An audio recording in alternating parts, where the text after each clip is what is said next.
Now, slightly changing the subject, I'm going to be moving now to, if you like, the science of all this. How did this come about?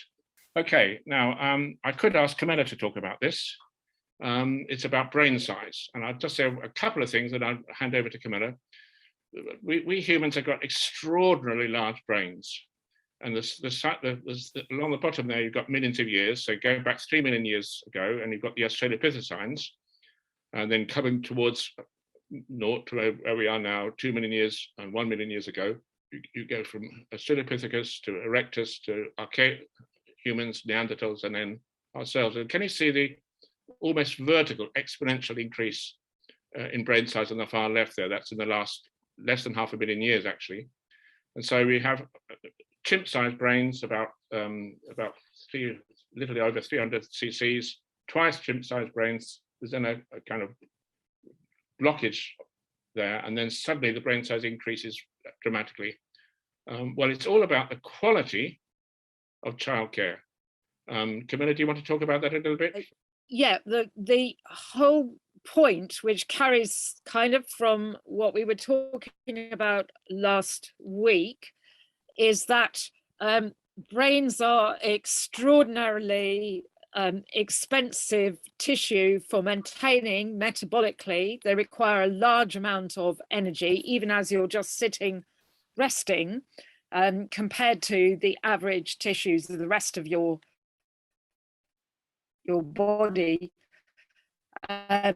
And when it comes to very large brained babies, it is mothers who have to produce all the that child, and the child's brain is growing, and especially even after weaning the child's brain is growing very fast at that time, like 3-year-old, 4-year-old, and that child needs a special help with extra food. So we were talking last week about the grandmother as the likely extra help. Basically, the Australopithecine ancestors had the same size as chimpanzees, or a bit bigger than chimpanzee brain size. And this is what's known, that where those black dots, that's what's known as, it's called a gray ceiling. It's like a ceiling of brain size, which a mother, if it's a chimpanzee mother, a bonobo mother, a gorilla mother, or an Australopithecine mother, she can raise an offspring of that brain size, but she can't raise an offspring of larger because she's doing it all alone. Nobody's helping her. So this is like single mum hypothesis. Yeah, single mum manages all alone. So somehow 2 million years ago, we, or our ancestors, which would have been the early Erectus ancestors, they smashed through the ceiling. From what we were saying last week, the only way that became possible was by some form of cooperative childcare, what Sarah Hurdy calls cooperative childcare. So mothers started to get help from others. And a mother's mother would be, the grandmother hypothesis, a mother's mother would be the obvious place where that help came. So we have Homo erectus sort of drifting over. Homo erectus lasts a long time down all the way in Asia, but that brain size kind of stays about 1100 cc until, as Chris says, in this last space, the last sort of 700,000 or 800,000 years, 500,000 or 600,000 years, we're suddenly going upwards again very rapidly. And we kind of have to explain what happened, because it's like a lid has come off the energy that's available to mothers to be able to raise offspring. And this goes for to be able to raise offspring with such large adult brain sizes. So these are actual brain sizes of fossil specimens. They're cranial capacities of fossil specimens, and they're adult cranial capacities. But for humans, most of adult brain size is already there by a 6 or 7-year-old child. So mothers are having to do a large amount of that work, but they don't do it all by themselves. They must be getting help from somewhere. And the question is how, and the question is what happened. This is really the period leading up to the human revolution, that part of it, that last quarter, that last 500,000 years. Is that enough? That's great. So what we think is that the earlier doubling of chimp brain size was, as Camilla was saying, with erectus, was basically women getting their mum and sisters to help with childcare. And the last, we shouldn't say that men were not helping at all, no. But they're helping in relation to female core coalitions, most likely. So, but that last extraordinary leap was as a result of the fact that something quite amazing happened, which was that the leisured sex, the male sex, the sex which in terms of reproduction doesn't have to do a lot of work, was suddenly mobilized. So males were now heavily provisioning, presumably largely by hunting, and that suddenly enabled this quite extraordinary, almost exponential vertical increase in brain size. So now, if we're interested in the dawn of everything, really going back, as we were saying last week, we need to be not just interested in sort of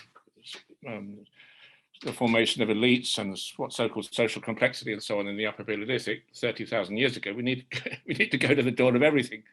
And as we were saying last week, that means looking at ourselves, our bodies, our cooperative eyes, our strange ways of expressing our emotions, for example, laughter, but very, very significantly, very importantly, male and female reproductive anatomy and physiology. And there's no question about it. The changes in females played an absolute critical role. So concealed ovulation with continuous sexual receptivity. Now, I'm sure everyone knows this. Been to the zoo or see pictures of chimps. The females have huge swellings of their genitals when they're around the period of estrus, which means that ovulation is kind of concealed because you can't tell exactly when the ovulation is occurring, but really the dominant males get it pretty accurately. Whereas human females have very effectively concealed the moment of ovulation and have evolved to be continuously sexually receptive. And what that does, it takes away from the male of the species what in other primates would be vital time-saving information. So just to explain what I mean by time-saving, from the Darwinian point of view, the male is built to get his genes into the future. And the more time he saves on getting a female pregnant, the quicker he can move on to the next female, the more his fitness, the more offspring he's likely to have. And so what he needs is information from the female to tell him what's the right time. And so it makes a lot of sense. In many parts of the animal world, the idea is to save time on sex. Well, concealing ovulation does the opposite. It makes it very difficult to save time on sex because any male whose body, if you like, is designed to get females pregnant, he needs to spend some time, because if he doesn't spend any time, he's very unlikely to get anyone pregnant. So it scrambles information to males about the precise moment of fertility. And what that does, it leaves salient a signal which monkeys and apes and other great apes aren't too interested in. Menstruation occurs with our great ape relatives, but no one bothers about it too much because the males have got this other hugely exciting signal of estrus. But if you take away the estrus, there's very little in the human female body that can tell a male when she might be or not, or isn't, when she is or isn't fertile. So menstruation, of course, is left as the only reliable cue that although a female is not pregnant right now, if you bond with her and have sex with her, you're likely to get her pregnant in the near future. And it is true that hunter-gatherers, as I was just reading out from Colin Turnbull, they assume that if you want to get somebody pregnant, have sex during menstruation. I should add that actually that's always imagined to be slightly naughty, because really the moon is woman's other husband, and the moon should be having sex with a woman during menstruation. So if a man has sex during menstruation, he's kind of getting one over on the moon, which is something which Jerome describes from his own fieldwork among different hunter-gatherer population in southwestern part of the Congo rainforest.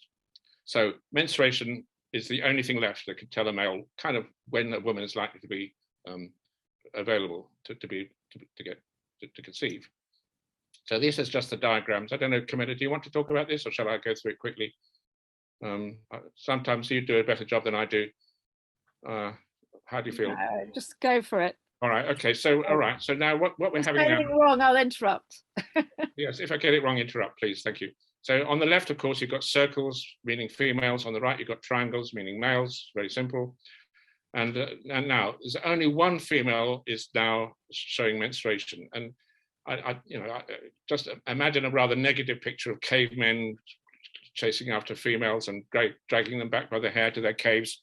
We get the female to pick on is clearly the one who's not pregnant already and not breastfeeding already, but on the other hand, young enough to be impregnated. And so don't forget, with this diagram, we're not talking about humans. We're not talking about nice human males with a moral consciousness, religion, morality, and stuff. We're really talking about kind of great apes, but they're great apes that have probably look pretty much like modern humans, but so far we haven't had the revolution, and so they're not really behaving like humans, they're behaving more like apes. So all the males are interested in that one female, and if they can bond with her, and maybe one of the males maybe have a battle with the others and drag off a female and go on safari with her, that dominant male ought to be able to get her pregnant, which would of course mean, and this is a critical point of this diagram, if males are useful things to have, and everyone should have at least one of them. In other words, if males are walking on two legs, they've got hands to carry stuff, they can bring back meat, help females who are breastfeeding or pregnant, what would happen is that menstruating female is depriving her sisters or the others in her camp of male commitment and attention. All the males are now interested in just one thing, getting that one female who can be got pregnant, getting her pregnant. So her attractiveness, if you like, is at the expense of the other females. Now, in the animal world, especially among primates, which are very political animals with coalitions and counter coalitions and so on, dominance is always accompanied by resistance. So you expect if the males have got a strategy, the females will have a counter strategy. Those other females don't want to be deprived of males if males can be useful because they can bring provisions. And so the females are expected to do something about that. And what they do is they act first. They're closer to that girl who's begun to menstruate. They begin to surround her, and they confuse the signals. And in other words, that's preventing the males from knowing which one of those females is or isn't menstruating. And they do it confusing the signals by painting up, theoretically, possibly with the girl's own blood a bit, but probably with other kinds of blood or other kinds of red cosmetics, is the way we put it in rag. And that happened, and sorry, I just need to go back, sorry. And kind of the overall argument in this whole talk this evening is we're engaging in a discussion and an argument with Graeber and Rengero, whose argument is that the dawn of everything occurred 30,000 years ago, 40,000 years ago in the European Upper Paleolithic. And we're saying, well, no, you have to go much, much further back. And we're not just talking about simple hunter-gatherers doing simple things. We're talking about complex society, complex art, ritual, language, and symbolic culture. And we owe these things not to European male elites inventing novelties during the so-called Upper Paleolithic Revolution, but to our African ancestors who much earlier established an egalitarian way of life during the course of a human revolution, led by women in coalitionary resistance against male sexual harassment and dominance. And many of these revolutionary traditions live on to this day. So, okay, so how I had a picture up there of women confusing men by painting up so that the men, I shouldn't say men really, I should say evolving human males can't tell which female to target. And the way they do it, of course, is this way, painting up with red ochre. This is an example of perhaps the best known cosmetic uses of red ochre, the himba in Namibia. So on the left there, Namibia, a himba girl grinding the red ochre. On the top right there, women what you can see what in this rather beautiful picture, the women are, it's not competitive. The women are benefiting from each other's attractiveness by covering them in with this ochre. And then in the bottom right here, we have a ritual just before a girl gets married, where the women are kind of laying claim to her first to make sure that everyone knows that that girl belongs to them, and they're doing a dance. And it's very similar actually to the eland bull dance, even though these people these days are pastoralists rather than hunters and gatherers. So they're acting out, they're doing a dance, which is, in our terminology we describe as wrong species. They're pretending to be a different species than human species in order to act defiantly towards men. So this is the female cosmetic coalition or sex strike hypothesis. And it may, and as I said earlier, when you have a kind of absurd theory, a theory which defies common sense, it's not much use unless it makes predictions. And again, the predictions might seem unexpected or even absurd. But a really powerful new theory is one where the predictions are apparently unlikely, apparently improbable.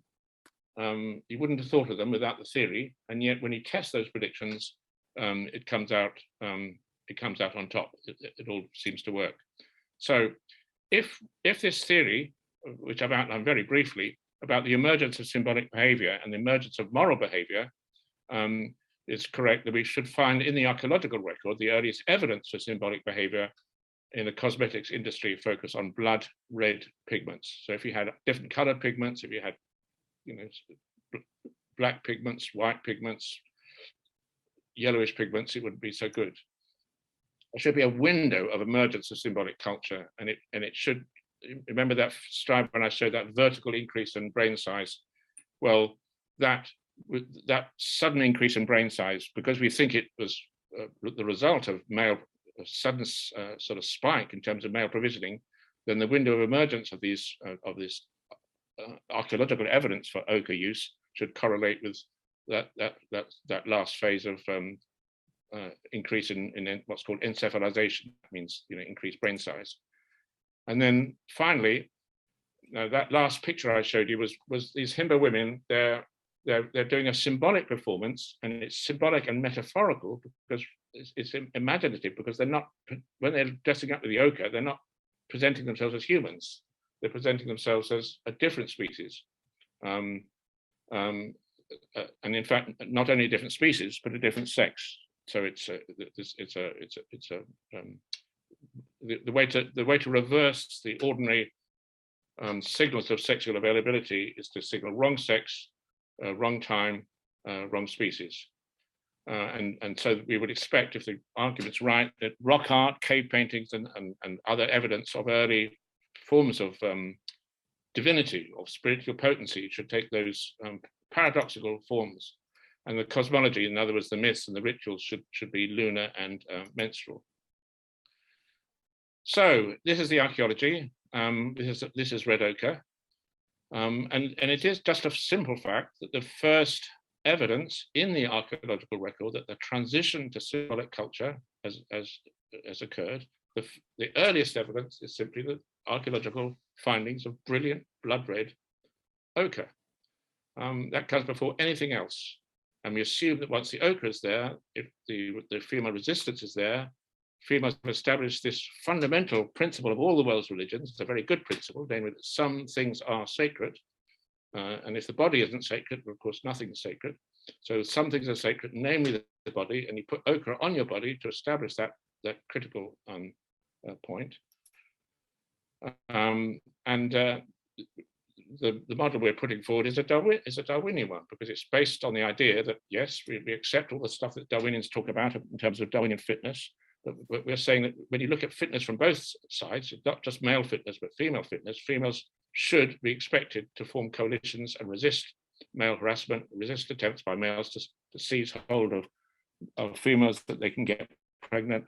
There should be coalition resistance in it, and we would expect it to take the form of using red cosmetics to confuse males about who's menstruating and who isn't. And here's a picture of something which became very famous, hit all the headlines not so long ago.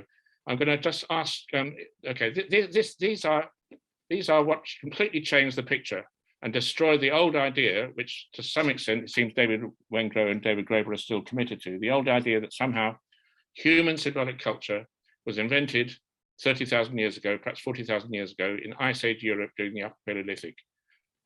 What we now know is that symbolic culture was invented in Africa many tens of millennia earlier, and this is the evidence. These are clearly items of red ochre which show markings unmistakably indicating that some kind of art was going on. And look at the shapes, the pointed shapes of those pieces of ochre. They're clearly, with those beveled edges, are clearly designed to make patches of color with a sharp outline of color on some surface. I'm going to just hand over briefly to Ian to say a little bit more about the dating of this and the effect it's had, because and I should just introduce Ian as well. Ian Watts, who's here with us this evening, and has been with us all along actually, was the ochre specialist at Blombos Cave when the world's first art was discovered, and he's still the leading authority on the ochre record of human evolution today. So Ian, just say a few words, please, on all this. Okay, thanks.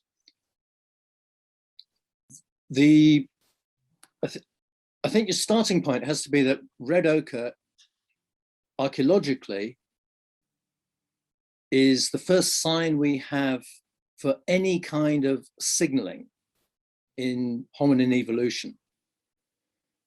But it's not just any kind of signaling, it's specifically ritual signaling. And it begins about 500,000 years ago in Africa, which is exactly when we begin to see that final exponential increase in brain size.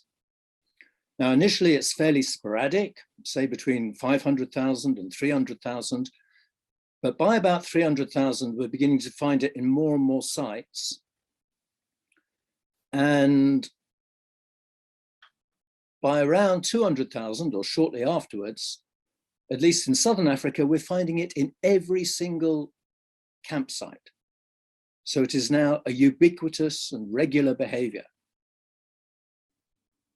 Now, the early record, because it wasn't just our ancestors who were getting larger brained and costs falling on the mothers, it was also the ancestors of Neanderthals.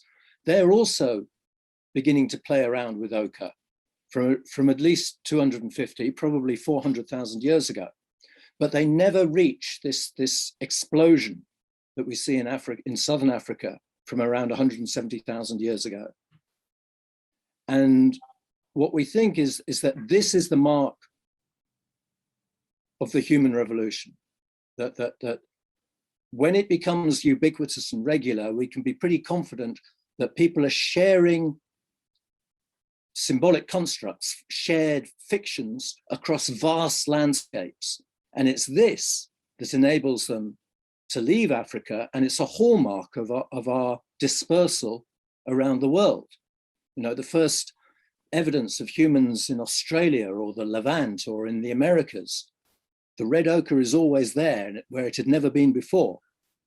And with the Neanderthals, I mean, it's not until the very last Neanderthals that we see a lot of pigment use, and that's coinciding with the movement of Homo sapiens into Europe. So for most of this period, all we have is the ochre record itself until about 100,000 years ago, maybe a bit more, 140 in North Africa, where we begin to see some other elements of symbolic culture being added to the repertoire, beads and engravings like we see here in the slides, the first burials. But this is the dawn of everything, not the rock art of France at 30,000 years ago, or anything like that. That really is the tea time. Perhaps say in that when Ian and his team, Chris Henselwood and others, began finding this evidence of the world's first art, the criticism of Ian's work was to say, well, it could have been any color. Why, and what Ian's pointing at was because I'm just saying the various other alternative theories to the menstrual theory that you've got, Ian. Yeah, they threw up loads of flack, like, alternatives, functional alternatives, but none of them could explain the breadth of the data. Like, for instance, the past color selection criteria was not just for red, it was for the reddest, most saturated materials. The blacks, the whites, the yellows, they don't make an appearance. They're not there until tens of thousands of years later. Even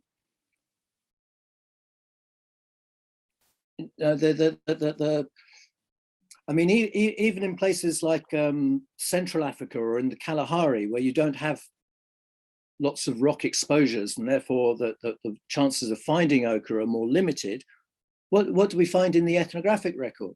The hunter-gatherers used plant pigments instead. Now, that's never going to turn up in the archaeological record, but we know from the ethnography that the Mbuti or any of the pygmy groups are doing exactly the same thing as the Bushmen, but they're doing it with plant pigments, whereas the Bushmen had more access to ochre. Yeah, so there were these silly theories about maybe it's insecticide, maybe it's to protect you from the sun, maybe it's a high preservative, maybe it's a kind of glue. No, basically this was all thrown up just because they didn't like what we were saying. No one seriously believed any of that crap. It's just that they hated what we're saying. Yeah. Yeah, thank you, Ian. That's great. So that's fantastic. And so now this is another piece of work that Ian has done with others. The earliest evidence for fully, theatrical ritual performance. I don't know, perhaps just again, that was brilliant, Ian. So maybe 2 minutes. We need to stop quite soon on Wonderwerk Cave. Well, this is a wonderful site. I mean, it's like a double or triple railway tunnel that goes back 140 meters into the hill.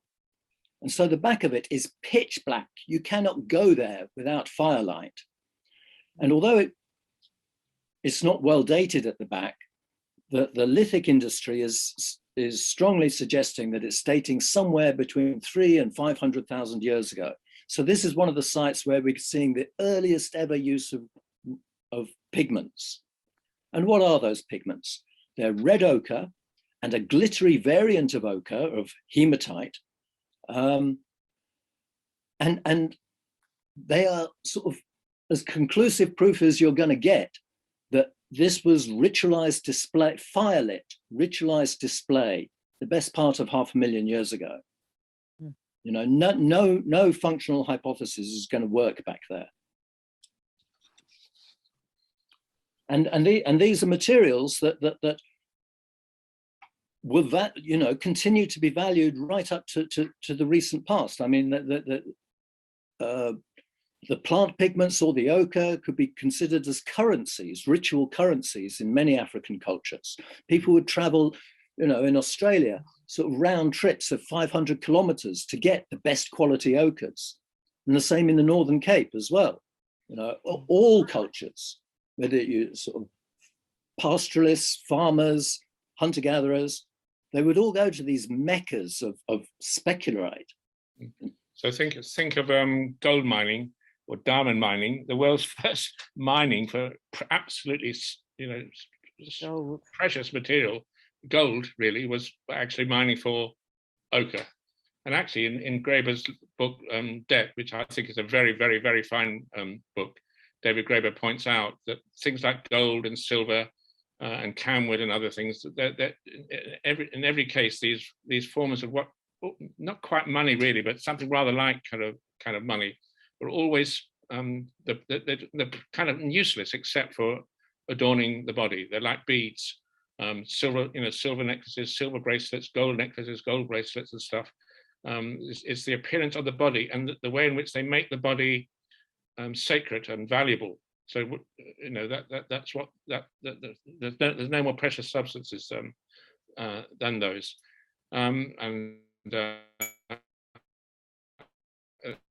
talking about the hematite. It's glittery. It's like glitter. You put glitter on your body to make it sparkle in the firelight.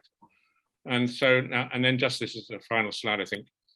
This is how we get from sort of brute facts, just the world as it really is, the ordinary physical world, the world that monkeys and apes live in, to the kind of virtual reality that we humans, all of us, inhabit.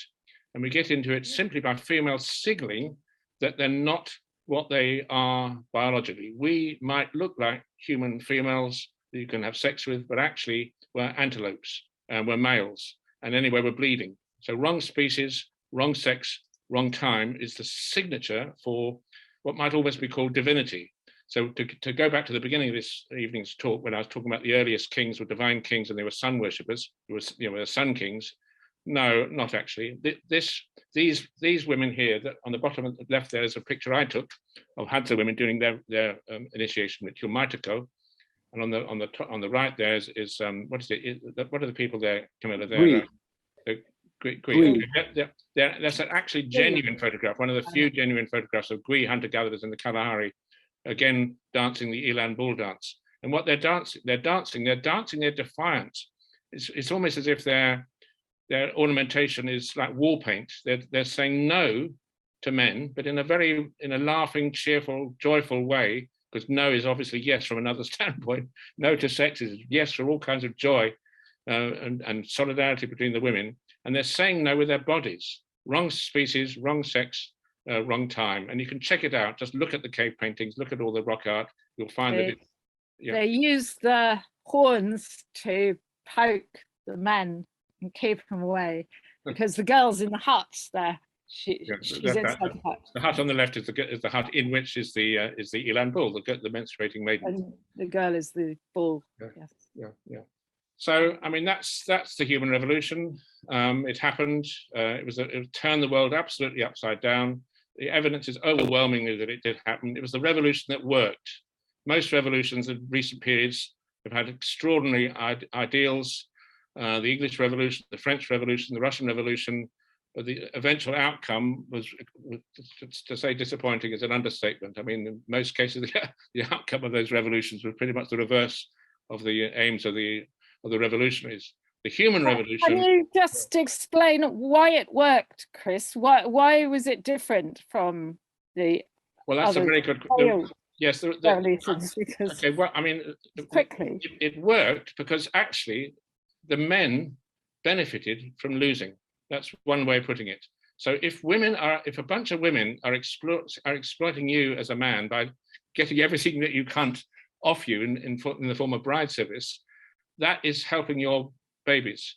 And from a Darwinian point of view, a Darwinian fitness point of view, you do far better by losing than by winning. If you win by violence and the result of that is that your baby isn't very well looked after, there's all kinds of conflicts, and so, then there's kind of physical victory over the female, and that it's not going to be your fitness advantage. But actually, if females form coalitions and exploit males for the benefit of the children, from a Darwinian standpoint, that's actually an advantage. So it's if you like the one form of revolution where the defeated side at a much deeper level actually benefits. But probably Camilla wants me to say a few other things. I mean, one of the things is that it's women about the moon, isn't it? Yeah, all right, sorry. I mean, maybe. Okay, all right, let me finish then. So linked to that is the whole question of synchrony, and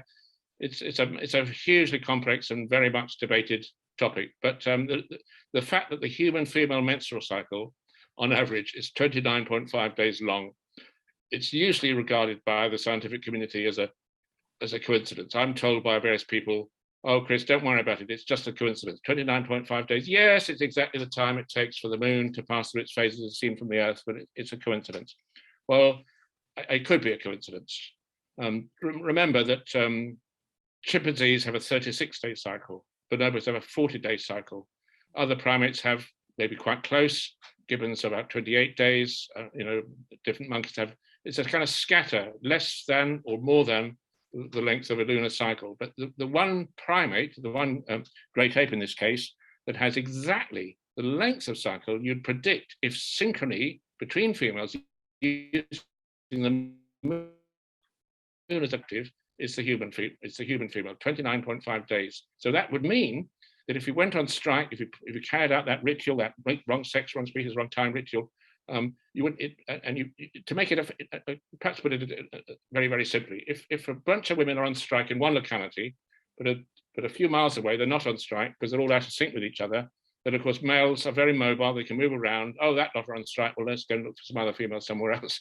The critical thing is this: if you're timing your menstruation ceremonies to the moon, say for example, if it's at new moon that it's most likely that you perform one of these rituals, and everyone across the landscape is simultaneously performing ritual because they've got the same moon and it's new moon, then instead of having a local strike, you've got something much, much more powerful. You've got a general strike, a strike right across the landscape, and that's going to win. Yeah, I was also thinking more going around and around, not. Yeah. Not. I wasn't so much thinking of the synchrony, but the lunar key. Yes. Well, okay. So no, you can throw another angle on it, which is that it seems as if what I was saying is that last explosion in ochre use, say around 170,000 years ago, seems to coincide, and this is a bit speculative, but it seems to coincide with a development in hunting techniques. And what we have to look at here is the context in which we evolved in Africa, which was of an alternate, like outside, is basically an alternation of dry season and wet season. And the dry season is a period of stress where females would be under particular stress. And yet, what do we find when we turn to the ethnographic record? We find that the most productive form of hunting practiced by the Hadza and the Bushmen was lunar phase-locked nightstand hunting, restricted to the dry season, the nights leading up to full moon. So when this strategy evolved, and I'm suggesting it's in that period, that turned a period of scarcity into one of relative abundance, absolute abundance in the case of the Hadza. And that surely should be a mark of a revolution. I mean, like, you know, Marx and Engels always argued you can't have communism without abundance, and that's why they thought it was possible, because capitalism creates absolute abundance. Well, our first revolution did precisely the same. Well done, Ian. Yeah. Okay, I was still thinking about lunar key. I was still thinking about communism in motion and going around the cycle. So the women win one phase and then the men kind of win the other phase, and you keep that movement so that nobody gets stuck. So the whole question that Wenger and Graeber want to know in their book is about getting stuck. But if you're using this lunar cosmology, going on strike at the dark moon, coming back to sex after the hunting has been so successful at the full moon, then you're not getting stuck. You'll keep on going, waxing, waning. You listen to Dominic Christina in the period poem, we wax and we wane. This is the balance in the sexual politics of earliest humanity. So one way of drawing a lesson would be to say it's very good to take power, but know when to surrender it. But don't surrender a power unless you're absolutely confident that that you're going to be able to seize power again and surrender it and seize it again. In this case, using the moon as a clock. Interestingly, David Graeber and Wenger, they kind of have that model, but which they apply to the Upper Paleolithic culture of the Ice Age. And they draw on that very famous work, Seasonal Variations of the Eskimo, where the Inuit move between summer and winter, communism in the winter, including sexual communism, and then on a certain day in the spring, switching to patriarchy, sort of a male-dominated family with a man and one or two wives, and then switching back to sexual communism. But it's on a seasonal basis. And there's absolutely no question that originally in Africa that would have been on a lunar basis. As you know, hunter-gatherers are fundamentally lunar in terms of their mythology, as Ian's been beautifully able to point out. What we didn't know until Ian's recent work was it wasn't just it wasn't. It was much more than we thought. We hadn't then that knowledge. At the critical point in the emergence of modern Homo sapiens, we actually hunted by the moon with this lunar hunting. Which, I mean, perhaps we and just you actually with the Hadza going to one of these hunting blinds where you're able to get up really close to the animals when they come to drink, but you need to be able to see what you're doing, and so there's only a relatively short period in the build up to full moon that this strategy is going to work. Perhaps describe what it was like going to one of these hunting blinds. Yeah, the thing about the dry season is that there are very few water holes left. So both people and animals tend to aggregate around those few places. And a lot of animals will do some of their drinking at night because it reduces competition. But they'll tend to choose, unless they're very large, they'll tend to choose moonlit nights because of the threat from lion predation during dark moon.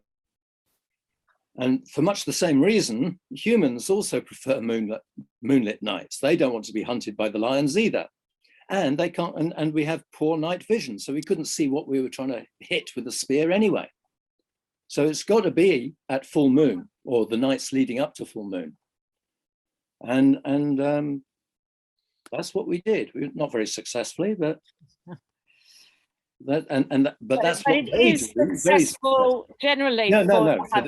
In general, yes, it is. Oh, it's successful. We've got records of that. When you say we weren't very successful, you just mean you and your friend. Yeah, just the time I tagged along.